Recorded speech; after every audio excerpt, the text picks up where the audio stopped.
Hello everyone, good morning, सत श्री अकाल, सलाम, नमस्ते दोस्तों। आज है दिसंबर 2 2022 और हम लोग करने वाले हैं द हिंदू न्यूज़पेपर के एनालिसिस। मेरा नाम है सीतेंद्र चौधरी और रोज की तरह फिर से आज हम लोग कुछ टॉपिक्स करने वाले हैं। वैसे तो आज के जो टॉपिक है कुछ नया टॉपिक नहीं है, आपकी सिर्फ रिवीजन हो जाएगी। तो देखते हैं कौन कौन से टॉपिक करने वाले हैं। तो भाई सुप्रीम कोर्ट जो है वो जीएम मस्टर्ड क्रॉप का पीछा नहीं छोड़ रहे हैं।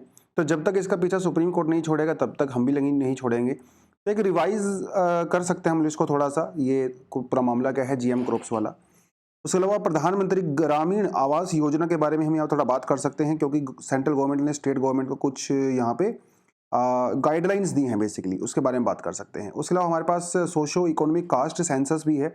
ये मेरे ख्याल से हमारे लिए नया टॉपिक है, हम लोगों ने इसके पहले बारे में बात किया है लेकिन इनडायरेक्ट वे में बात किया है, तो आज इसके बारे में थोड़ा बात करेंगे।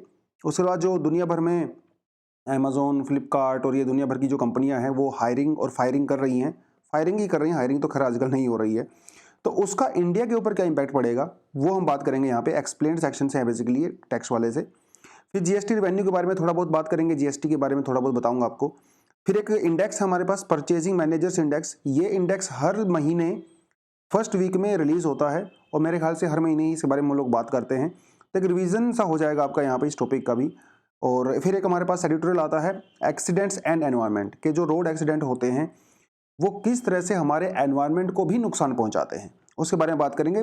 थोड़ा यूनिक सा लगा मुझे ये कॉन्सेप्ट और यूनिक सा ही आर्टिकल भी है बेसिकली। तो अपने मेंस में लिखने के लिए कुछ पॉइंट आपको डेफिनेटली यहाँ पे मिल जाएंगे। तो घिसे पीटे से ही टॉपिक है, कुछ नया तो आज द हिंदू में है नहीं, बट एनीवेज जो भी आएगा उसको हम लोग कर लेंगे। और जनवरी से हम लोग ना फाउंडेशन कोर्स लॉन्च कर रहे हैं, जैसा कि आपको पहले से पता ही है, राइट। तो आप हमारी वेबसाइट पे जाके विजिट कर सकते हैं, डिस्क्रिप्शन में आपको लिंक मिल जाएगा, वहाँ से जाके भी आप एडमिशन ले सकते हैं। 2 बैच अभी चल रहे हैं, 3rd बैच होने वाला है। क्लासेस जो ये रहती हैं यूजुअली वो बाइलिंगुअल रहती हैं। आपका जो रिटन वाला पूरा पोर्शन रहता है वो इंग्लिश में रहता है और जो एक्सप्लेन करने वाला तरीका होता है वो इंग्लिश और हिंदी दोनों में कंबाइंड रहता है। तो किसी तरह की कोई दिक्कत नहीं आएगी, आप जिस भी मीडियम से बिलोंग करते हो आप आ सकते हो आराम से। क्या बच्चों, लेकिन आगे बढ़ने से पहले क्या करना है, आपने वीडियो को लाइक करना है। जो भी एमसीक्यूज आपसे पूछे जाते हैं उनका आंसर आपने नीचे कमेंट सेक्शन में देना रहता है और कम से कम आप अपनी अटेंडेंस तो नीचे सेक्शन में जाके दे सकते हो। 2 एमसीक्यूज आपसे पूछे गए थे कल और उन एमसीक्यूज का आंसर हो जाता है, पहले का तो हो जाता है ओनली 3, यानी कि डीफ्लेशन। देखिए हमारे पास इन्फ्लेशन को लेकर अलग अलग टर्म्स होती हैं, स्टैगफ्लेशन, डी इन्फ्लेशन, री इन्फ्लेशन, डीफ्लेशन, अलग अलग होता है। देखिए डी का मतलब होता है डिक्लाइन, है ना। डी मतलब डिक्लाइन। तो एक्चुअली इन्फ्लेशन में क्या होता है, प्राइस राइज होता है। और जब प्राइस डिक्लाइन यानी कि डीफ्लेशन होता है तो प्राइस रिड्यूस होता है। आप बोलो सो फिर डिसइन्फ्लेशन क्या होता है।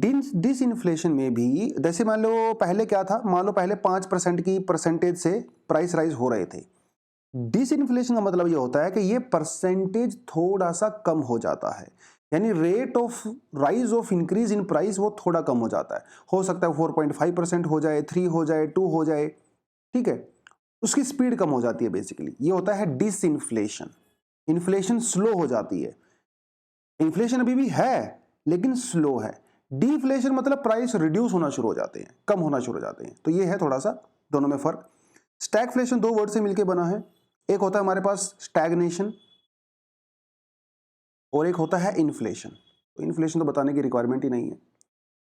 आपको ये पता है कि जब इन्फ्लेशन 3, 4, 5% के आसपास होती है तो हमारी इकोनॉमी में एम्प्लॉयमेंट जनरेट होता है ना। इन्फ्लेशन जो है वो एम्प्लॉयमेंट के लिए अच्छी होती है। स्टैगफ्लेशन का मतलब दोस्तों ये होता है कि जब आपकी इकोनॉमी स्टैग्नेंट हो चुकी है, जैसे आप कभी कभी आपको बार ऐसा होता है ना, आप 2-3 घंटे 4 घंटे लगातार पढ़ाई कर लेते हो, आपका दिमाग जो है स्टैग्नेंट हो जाता है। आप किताबों के ऊपर बैठे तो रहते हो लेकिन आपको कुछ समझ नहीं आता। स्टैग्नेशन, सुन हो जाता है आपका दिमाग, मैक्सिमम लिमिट आ जाती है आपको। तो इकोनॉमी के अंदर भी स्टैग्नेशन आ जाता है जब आपकी इकोनॉमी के अंदर एम्प्लॉयमेंट फर्दर जनरेट नहीं होती है। तो इन्फ्लेशन भी हाई होती है और अनएम्प्लॉयमेंट भी हाई होती है, उसे कहते हैं स्टैगफ्लेशन, ठीक है। 1970s में सबसे पहली बार यूएसए में इसको किया गया था, ऑब्जर्व किया गया था। उसके बाद तो पूरी दुनिया में ही होता है ये, तो 2008 के क्राइसिस में भी ये चीज़ देखी गई थी।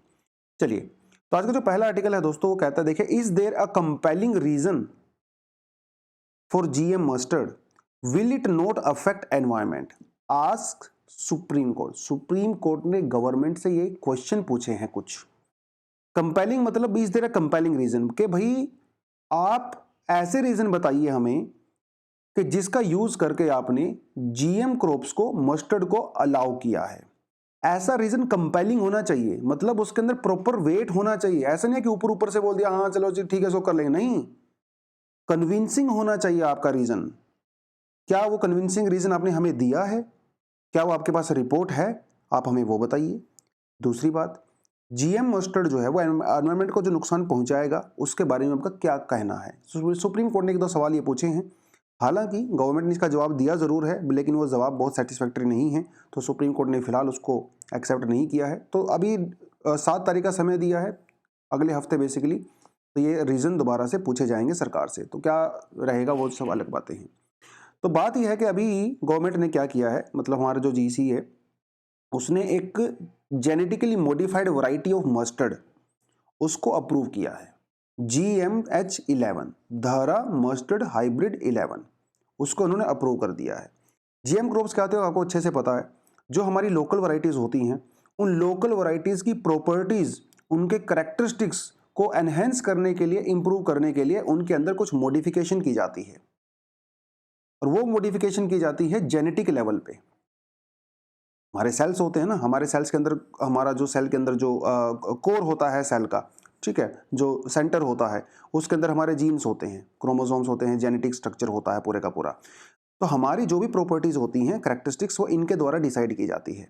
तो आप क्या करते हैं, इनके अंदर बाहर से कुछ और जीन्स ऐड कर देते हैं, तो इस जीन्स की प्रॉपर्टी भी इनके अंदर में आ जाती है, और इन सेल का यूज करके जो भी ऑर्गेनिज्म पैदा होता है उसके अंदर नई प्रॉपर्टीज आ जाती हैं। Getting my point? जैसे हमारा बॉडी का सेल है, हमारी बॉडी में जो जीन्स होते हैं, कुछ जीन्स हमारे हेयर कलर को डिसाइड करते हैं, कुछ जीन्स हमारे आईज कलर को डिसाइड करते हैं, और कुछ जेनेटिक डिसीज होते हैं वो सब करके। तो अगर आप अपनी बॉडी के अंदर जब अगर आपने जीन्स को चेंज कर देते हो इनिशियल फेज में, जब फर्टिलाइजेशन होता है, तो आपका हेयर कलर, आईज कलर वगैरह चेंज किया जा सकता है, तो ये आपकी प्रॉपर्टी चेंज होती है। तो लेकिन इंसानों के ऊपर तो हम लोग करते नहीं हैं, राइट। हालांकि आजकल डिजाइनर बेबी का कॉन्सेप्ट आ गया है, फ्यूचर में डिजाइनर बेबी भी हुआ करेंगी, आप अपने हिसाब से उसके अंदर अपनी प्रॉपर्टीज डलवा सकते हो वो एक अलग गेम रहेगा, बट एनीवेज, तो क्रॉप्स के अंदर इसको किया जाता है। तो क्रॉप्स की वैरायटी को इंक्रीज करने के लिए, बेटर करने के लिए जेनेटिक मॉडिफिकेशन किया जाता है, इसे कहते हैं जीएम क्रॉप्स। तो बेसिकली ये जीएम क्रॉप्स होती है। इंडिया में अभी कॉटन जो है वो एक as a GM crop use की जाती है। अभी तक इंडिया में किसी भी फूड क्रॉप को अलाउ नहीं किया गया था, पहली बार ऐसा हुआ है कि जीएम मस्टर्ड को गवर्नमेंट ने अलाउ कर दिया है, राइट। ये थोड़ा सा आपको बेसिकली यहाँ पे पता होना चाहिए। बहुत पुराना सा कंटेंट है, बार बार ज्यादा डिटेल में नहीं जाएंगे। इंडिया में जो जीएम मस्टर्ड मतलब जो जीएम मस्टर्ड की क्रॉप है उसमें दिक्कत क्या है? हालांकि हमारे पास वैरायटीज हैं बहुत सारी, ऐसी बात नहीं है, लेकिन उसमें दिक्कत यह है कि प्रोडक्शन थोड़ी सी कम रहती है, पानी ज़्यादा कंज्यूम करती है, और हर भी जो हर्ब्स होते हैं उनका अटैक वगैरह ज़्यादा होता है, तो थोड़ी सी दिक्कत होती है। अब बात यह है कि इंडिया में हम अपनी जीएम क्रॉप्स को यूजली ज़्यादा हाइब्रिडाइजेशन नहीं कर सकते, क्योंकि हमारे यहाँ पे जो जीएम जो मस्टर्ड्स है वो क्या है, वो सेल्फ पोलिनेशन करता है, सेल्फ पोलिनेशन करता है, तो मेल और फीमेल एक के अंदर ही होते हैं। लेकिन जीएम क्रॉप्स बनाने के लिए दोनों को अलग अलग करना पड़ता है। तो हम लोगों ने क्या किया है, बार्नेज और बास्तार, ठीक है, ये आपको याद रखना है। These are two external bacterias जो हम लोगों ने यूज किया है अपने मस्टर्ड को जीएम क्रॉप बनाने के लिए, उसके अंदर जेनेटिकली मॉडिफिकेशन करने के लिए। तो ये बार्नेज और बस्टर्ड आपको याद रखना है, एग्जाम में आपसे पूछेगा that recently barnage and bustard they were recently in news, which of the following is related to barnage. तो आपको पता होना चाहिए जीएम मस्टर्ड से रिलेटेड है ये टर्म।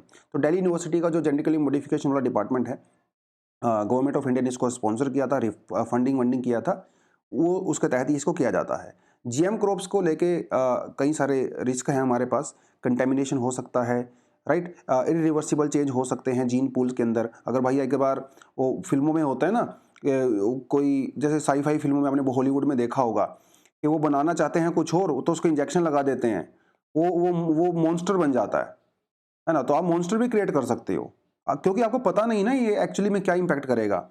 उसके अलावा मोर हर्बिसाइड की रिक्वायरमेंट आपको होती है, और सुपर वीड वगैरह भी बन सकते हैं इसकी वजह से, बिकॉज जीएम क्रॉप्स को स्टडी करना इतना आसान नहीं है, बहुत समय लगता है। तो ये कुछ कुछ चीज़ें आप थोड़े इसको अपने हिसाब से पढ़ सकते हैं। चलिए, centre to cut funds if land is not allotted for the housing scheme. देखिए, प्रधानमंत्री ग्रामीण आवास योजना सरकार ने चलाई थी, ठीक है। और ये सेंट्रली स्पॉन्सर्ड स्कीम है, तो इसके अंदर सारा पूरा पैसा वैसा सरकार के द्वारा ही, सेंट्रल गवर्नमेंट के द्वारा ही दिया जाता है। हालांकि जो बेनिफिशरीज की आइडेंटिफिकेशन होती है वो स्टेट गवर्नमेंट के द्वारा की जाती है। और कौन कौन बेनिफिशियरी होंगे? वो लोग होंगे जो पुअर होते हैं। और ये पुअर कैसे डिसाइड होगा? ये डिसाइड होता है सोशो इकोनॉमिक कास्ट सेंसस जो 2011 में किया गया था, इसके बेसिस पे इसको किया जाता है।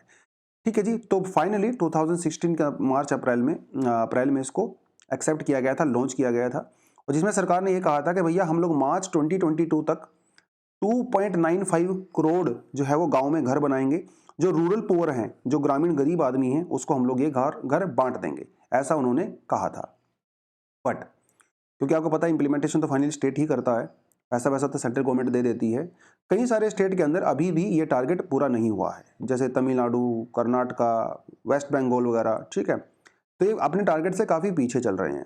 तो अभी गवर्नमेंट ऑफ इंडिया ने उनको एक तरह से धमकी ही समझ लो, एक तरह से उनको ये बड़ी स्ट्रिक्ट भाषा में बोला है कि अगर आप उसको प्रॉपर तरीके से इम्प्लीमेंट नहीं करोगे, और जो पैसा आपको दिया गया था जो इस स्कीम के तहत, अगर आप उसको बेनिफिशरीज को नहीं दोगे, उनके घर नहीं बनाओगे, तो हम आपकी फंडिंग रोक देंगे, और आपकी फंडिंग हम लोग ऐसे स्टेट की तरफ ट्रांसफर कर देंगे जो बेटर परफॉर्मेंस कर रहे हैं।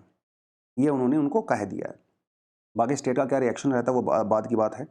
तो आप सोच रहे होंगे सर 2022 में इसकी लास्ट डेट थी, डेडलाइन थी, लेकिन वो डेडलाइन तो कभी की चली गई। यस, क्योंकि कोविड-19 की वजह से क्या हुआ था, बीच में चीज़ें थोड़ी रुक गई थी, स्लो हो गई थी, तो सरकार ने उसके डेडलाइन को मार्च 2024 तक, यानी कि 2 साल और यहाँ पे बढ़ा दिया था। तो ये थोड़ा सा आपको पता होना चाहिए।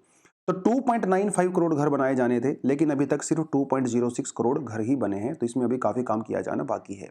तो सोशियो इकोनॉमिक कास्ट सेंसस ये काफ़ी इंपॉर्टेंट टॉपिक हो जाता है आपके लिए। वैसे तो मेंस के पर्सपेक्टिव से, प्रीलिम्स में ज़्यादा नहीं पूछता है। तो सुमित बोस कमिटी, ठीक है, उसकी रिपोर्ट के बेसिस पे जो है इसको पहले तो बनाया गया था।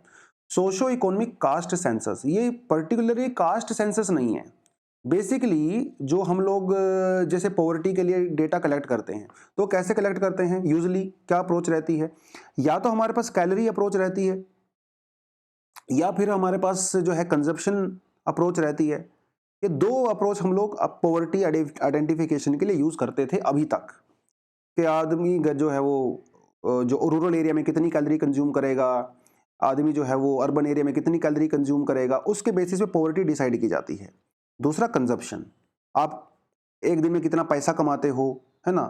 अगर आप एक लिमिट से कम कमाते हो तो पुअर हो, लिमिट से ज़्यादा कमाते हो तो आप अबव पॉवर्टी लाइन चले जाते हो। ये दो मेथड थे, लेकिन सोशियो इकोनॉमिक कास्ट सेंसस में पॉवर्टी को आइडेंटिफाई करने के लिए ये दोनों मेथड नहीं यूज किए जाते हैं। यहां पे एक मेथड यूज किया जाता है जिसको कहा जाता है ऑटोमेटिक एक्सक्लूजन और ऑटोमेटिक इंक्लूजन। समझ रहे हो? तो अगर आप इनमें से कोई भी एक भी सिचुएशन सेटिस्फाई करते हो तो आप बिलो पॉवर्टी लाइन नहीं माने जाओगे। ठीक है, जैसे any member of the house hold earning more than 10,000 rupees per month. आपके परिवार में कोई भी एक ऐसा आदमी है जो महीने में 10,000 रुपए से ज्यादा कमाता है, तो आप भैया बिलो पॉवर्टी लाइन नहीं हो सकते। अगर आपके पास किसान क्रेडिट कार्ड है और उसकी लिमिट 50,000 है, तो आप बिलो पॉवर्टी लाइन नहीं हो सकते। अगर आपके घर में जो है 3 व्हीलर है, 4 व्हीलर है, ठीक है, या एग्रीकल्चर इक्विपमेंट है, कोई ट्रैक्टर वगैरह है, तो आप नहीं हो सकते। अगर आप प्रोफेशनल टैक्स वगैरह पे कर रहे हो, ठीक है, अगर आपके घर में 3-4 मकान हैं और वो पक्के बने हुए हैं, तो आप नहीं। तो ये बेसिकली कुछ कंडीशंस ऐसी हैं जिसके बेसिस पे आपको एक्सक्लूड किया जाता है ऑटोमेटिकली। लेकिन कुछ कंडीशंस ऐसी भी हैं जिसमें आपको इंक्लूड किया जाता है।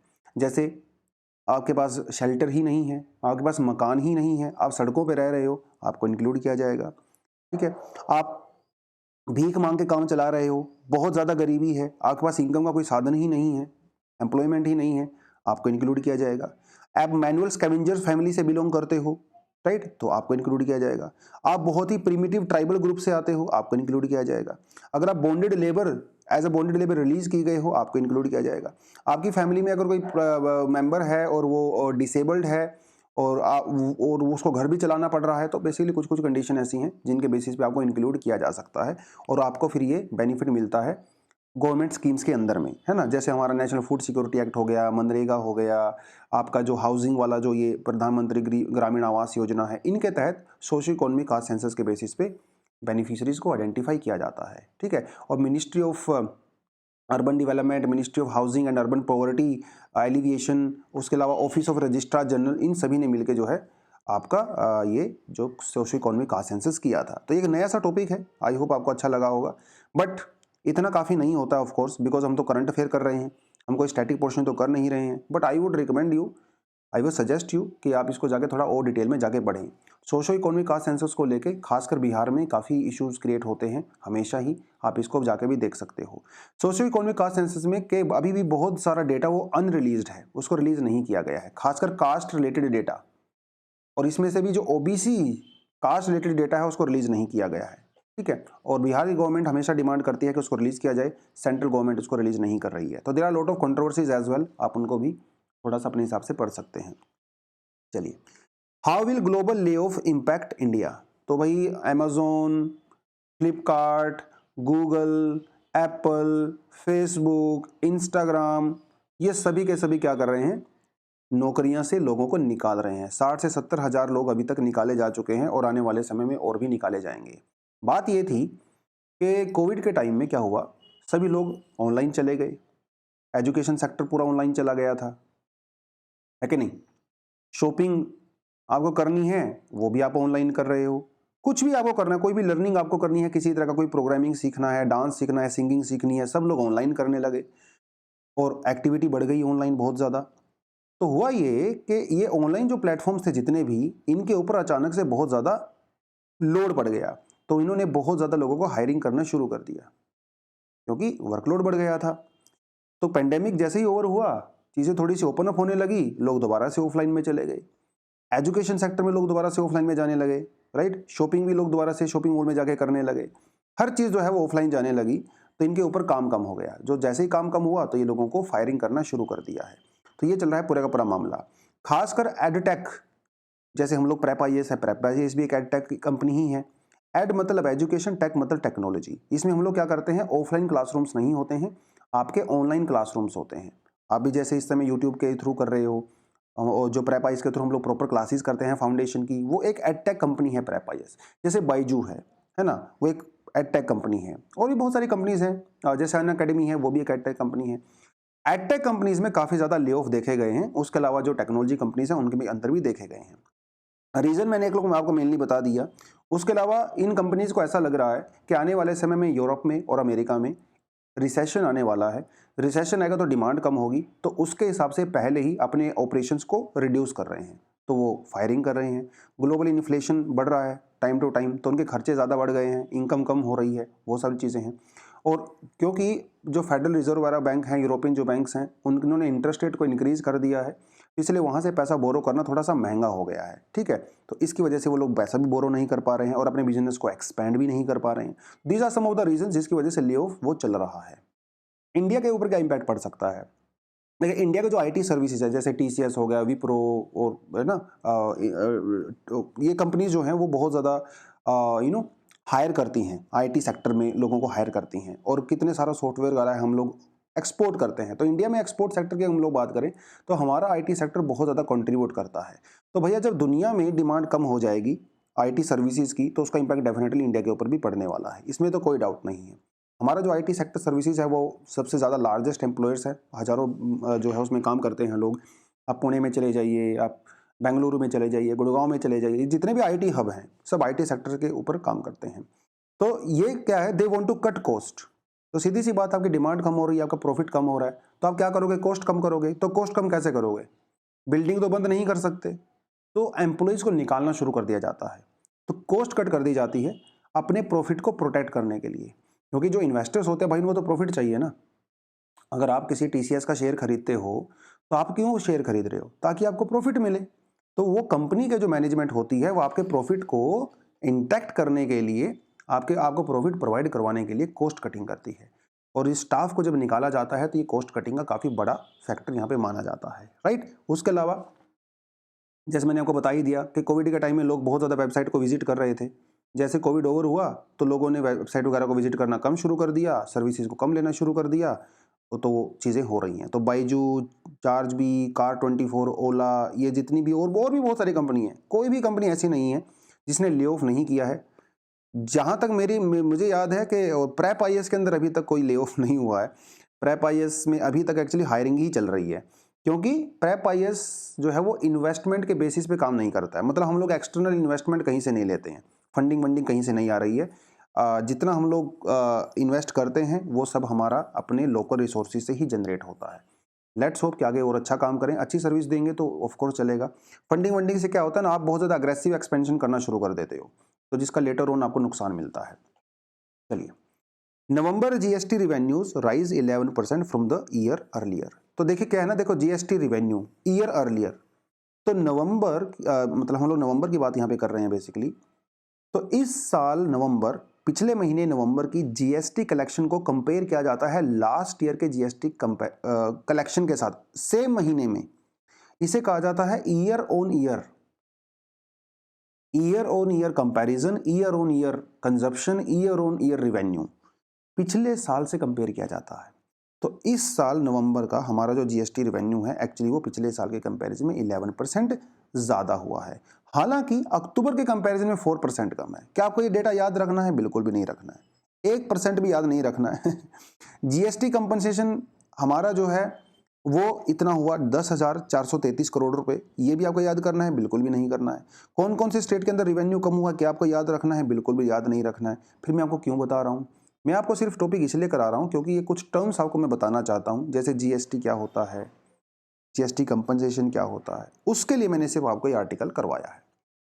जीएसटी वैसे अपने आप में बहुत बड़ा टॉपिक होता है, 3 घंटे की पूरी क्लास लगती है जीएसटी को समझाने के लिए कई बार, बट हमें तो इकोनॉमिस्ट बनना नहीं है, छोटी छोटी चीज़ें यूपीएससी के पर्सपेक्टिव से पता होनी चाहिए। तो जीएसटी यानी कि गुड्स एंड सर्विसेज टैक्स, जो हमारे पास पहले वैट हुआ करता था ना, value addition tax, GST is nothing but the value addition tax. कोई फर्क नहीं होता है, बिल्कुल सेम होता है। जीएसटी के अंदर बस क्या है, वो सेंट्रल लेवल पे हुआ, ठीक है, और कुछ चीज़ें स्टेट ने वहाँ पे सरेंडर किया, कुछ सेंटर ने सरेंडर किया। उसमें हम लोग ज़्यादा डिटेल में नहीं जाएंगे, जीएसटी कैसे काम करता है। यूपीएससी में कई बार ना लीगल तरीके जो जो जो आर्टिकल्स वगैरह होते हैं वो पूछ लिए जाते हैं। तो जीएसटी को सबसे पहले 2014 के अंदर इंट्रोड्यूस किया गया था एज 122nd अमेंडमेंट बिल के तौर पे इसको इंट्रोड्यूस किया गया था।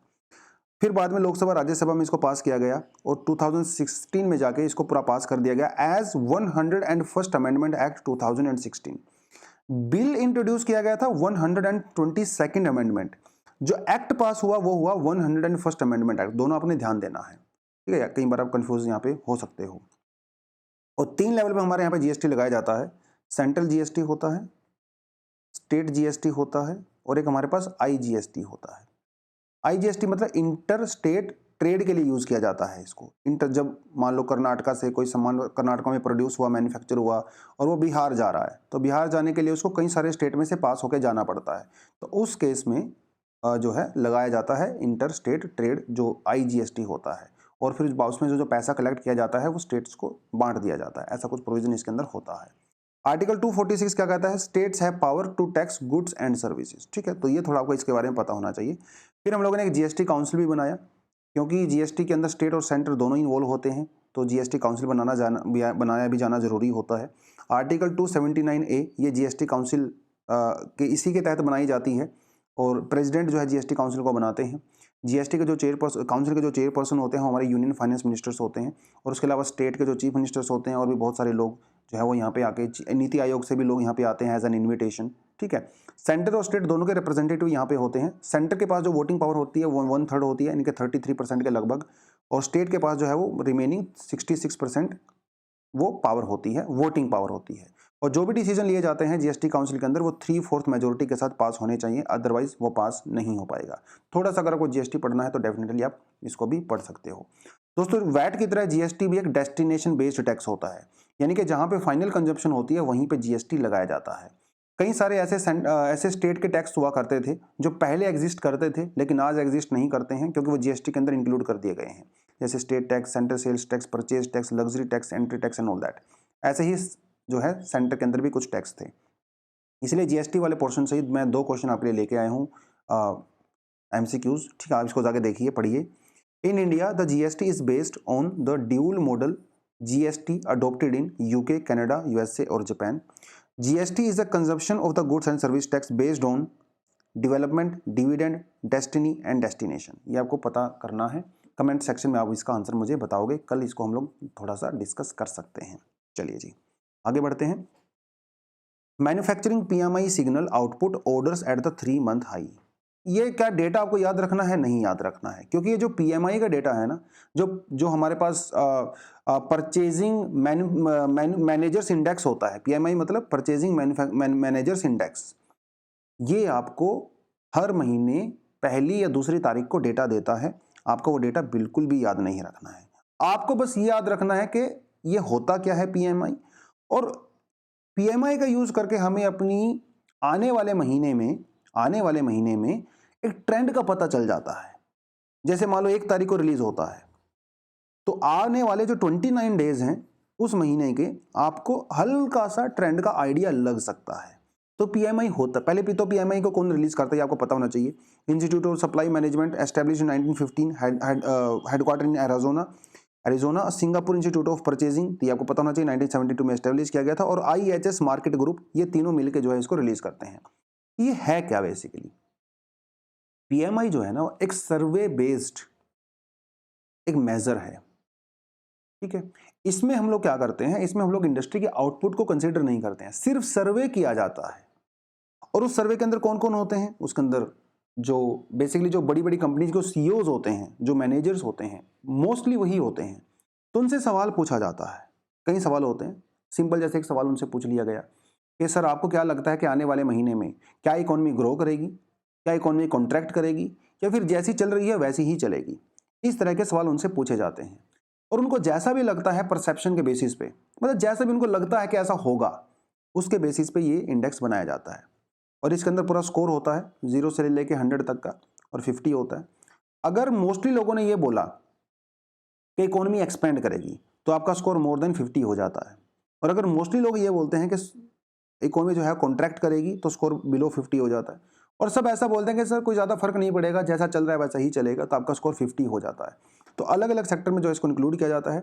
और ये जो मैनेजर्स वगैरह होते हैं, इनके परसेप्शन के बेसिस पे ही आने वाले महीने में हमें थोड़ा आइडिया चल जाता है पता, ठीक है। तो ये है कुछ, और इसमें कुछ खास था नहीं, तो बहुत ज़्यादा डिटेल में मत जाना, जितना करवाया आपके लिए उतना सफिशिएंट है, ठीक है जी। चलो, safer roads for the greener more sustainable environment. देखिए, आज तक आपको ऐसा लगता होगा जब भी हम लोग रोड एक्सीडेंट्स की बात करते हैं, तो हमारा फोकस किसके ऊपर होता है? हमारा फोकस होता है ह्यूमन लाइफ के ऊपर, ह्यूमन डेथ्स के ऊपर, यही फोकस होता है। आपने कभी ऐसा नहीं सोचा होगा कि जो एक्सीडेंट होते हैं, रोड एक्सीडेंट, उसका एनवायरनमेंट के ऊपर क्या इंपैक्ट पड़ता है। इस पर्सपेक्टिव से आपने आप ना तो सोचा होगा, और इस पर्सपेक्टिव से ना ही आपने कभी पढ़ा होगा किसी आर्टिकल के अंदर। बट इसीलिए मैं कह रहा था ये आर्टिकल काफ़ी यूनिक है, एक नया डायमेंशन हमारे सामने लेके आया है। तो एग्जाम में अगर आपसे सवाल पूछ लिया जाता है यूपीएससी में, मेंस में, कि भाई जो रोड एक्सीडेंट्स होते हैं, ठीक है, इनकी इनके प्रॉब्लम्स क्या हैं, आउटकम क्या है, क्या सॉल्यूशन हो सकता है, तो उस आउटकम में हम लोग डेफिनेटली एक एनवायरनमेंट वाला एंगल डाल सकते हैं, जो कि काफ़ी यूनिक पॉइंट हो जाएगा आपके आंसर में। तो जो सर हैं जिन्होंने आर्टिकल लिखा है, ये पीयूष तिवारी जी हैं, फाउंडर और सीईओ हैं सेव लाइफ फाउंडेशन के। और ये सेव लाइफ फाउंडेशन बेसिकली एक एनजीओ है, और ये रोड सेफ्टी में ही काम करते हैं, रोड सेफ्टी के लिए ही काम करते हैं। कुछ साल पहले इन्होंने एक प्रोग्राम चलाया था जिसे कहा गया था zero fertility programme. Zero fertility programme ये शुरू किया गया था मुंबई पुणे एक्सप्रेसवे में। और जब से इन्होंने ये प्रोग्राम चलाया था, तब से लेके आज तक 52 से लेके 55% डेथ कम हो चुकी हैं उस एक्सप्रेसवे के ऊपर। फिर बाद में मुंबई पुणे हाईवे के ऊपर भी ये चलाया गया। अभी जो है ये दिल्ली में भी चलाया जा रहा है प्रोग्राम, और दिल्ली जयपुर हाईवे के ऊपर भी चलाया जा रहा है, जो इनकी ऑर्गेनाइजेशन ने ही चलाया है। तो जब ये इतने बड़े आदमी हैं, कह रहे हैं, तो कुछ थोड़ा सा देख लेते हैं। देखिए, 2021 के अंदर ही इंडिया में 4,03,116 क्रैश हुए हैं रोड्स के ऊपर। और ये तो वो है दोस्तों जो रिपोर्टेड हैं, जो रिपोर्टेड नहीं है वो तो और भी लाखों में चले गए। अब डेथ तो इसमें लोगों की होती है डेफिनेटली, है ना, किसी को डेथ हुआ, किसी को इंजर्ड हो गए, हाथ टूट गया, बाजू टूट गई, वो सब तो होता है। हम उसके बारे में ज़्यादा बात नहीं करेंगे इस आर्टिकल में। इनका ये कहना है कि जब ये क्रैश वगैरह होते हैं, तो जो व्हीकल्स होते हैं हमारे, उनमें से काफ़ी टॉक्सिक मेटल्स भी रिलीज होते हैं, जैसे lead, mercury, cadmium, hexavalent chromium, वो सब भी तो निकलता है ना, जो हमारे एनवायरनमेंट के हिसाब से काफ़ी डेट्रीमेंटल होता है, नुकसान करता है। उसके अलावा जो तेल वगैरह लीक हो जाता है, जो फ्लूइड लीक होते हैं, जो क्रैश साइट के ऊपर होते हैं, बाद में वो भी तो हमारे सोइल के अंदर ही जाके मिक्स हो जाते हैं। तो क्या इससे नुकसान नहीं होता एनवायरनमेंट का? ऑफ कोर्स होता है, राइट। तो और अगर वो व्हीकल का एक्सीडेंट हो जाता है तो वो टूट जाता है, है ना, रैकेज बन जाता है। फिर वो बाद में कहाँ जाता है, जो स्क्रैप साइट होती हैं जहाँ पे व्हीकल्स को इकट्ठा किया जाता है, उसको तोड़ा वोड़ा जाता है ना, उसको खत्म कर दिया जाता है। तो जब वो वहां पे जाते हैं तो वहां से भी उससे हार्मफुल केमिकल्स निकलते हैं, वहां पे भी वो लोग एनवायरनमेंट को डैमेज नुकसान करते हैं। या फिर हमारे पास ऐसे व्हीकल्स होते हैं जो बहुत पुराने हो जाते हैं, 15-20-25 साल पुराने हो जाते हैं, जो काम नहीं करते हैं, तो वो भी वहीं पे चले जाते हैं, रैकेज में, स्क्रैपेज में चले जाते हैं, वहां से भी हार्मफुल केमिकल्स रिलीज होते हैं, राइट। जो लैंडफिल्स होती हैं, व्हीकल लैंडफिल्स, जिसे हम लोग व्हीकल ग्रेवयार्ड भी कहते हैं, राइट, वहां पे चला जाता है। तो इनका यह कहना है कि इस तरह की बहुत सारी चीज़ों की वजह से क्या होता है, वाटर पोल्यूशन होता है, सॉइल पोल्यूशन होता है, और ये जितने भी केमिकल्स होते हैं हमारे एटमॉस्फेयर के अंदर रिलीज होते हैं। तो प्रॉब्लम तो है। और इंडिया में रोड एक्सीडेंट क्योंकि हम की बात कर रहे हैं, तो एक्सीडेंट के लिए सबसे बड़ा रीजन वो क्या रिस्पॉन्सिबल है, वो है ओवर स्पीडिंग। इंडिया में 60% जो डेथ होती हैं, जो एक्सीडेंट्स होते हैं, वो बेसिकली ओवर स्पीडिंग की वजह से ही होते हैं, ठीक है। और ओवर स्पीडिंग की वजह से तो होते ही हैं, नो डाउट। इसका मतलब ये हुआ कि अगर हम लोगों ने ओवर स्पीड को कम कर दिया तो हम लोग एक्सीडेंट को रिड्यूस कर सकते हैं। प्रॉब्लम ये भी है हमारे यहाँ पे कि जैसे रोड होता है, तो रोड के साइड में हम लोग बफर एरिया नहीं छोड़ते हैं, खाली बफर एरिया, कि मान लो व्हीकल अगर यहाँ से आ रहा है, बाई चांस वो आउट ऑफ कंट्रोल हो गया, तो जैसे ही वो रोड के नीचे जाएगा तो यहाँ पे पेड़ पौधे होते हैं, एकदम वो जाके ट्री से टकराएगा और डैमेज बहुत ज्यादा हो जाता है। और अगर बीच में कोई बफर एरिया होता, थोड़ा सा, मान लो कोई 20-50 फीट का बफर एरिया होता, उसके बाद अगर पेड़ लगे होते तो नुकसान उतना ज्यादा नहीं होता है ना। ये भी एक बहुत बड़ा रीजन है हमारे यहाँ पे, vegetation is very close to the roads. Signage की हमारे यहाँ पे बहुत बड़ी प्रॉब्लम है, जो जैसे इधर जाइए उधर जाइए साइन लगे होते हैं ना दुनिया तरह के, जो रात को चमकते हैं, दूर से चमकते हैं, ये भी हमारे यहाँ पे प्रॉब्लम है। खासकर ये जो साइनेज होते हैं वो एस्बेस्टोस के बने होते हैं, और एस्बेस्टोस जो है वो एनवायरनमेंट के लिए काफी डैमेजिंग होता है।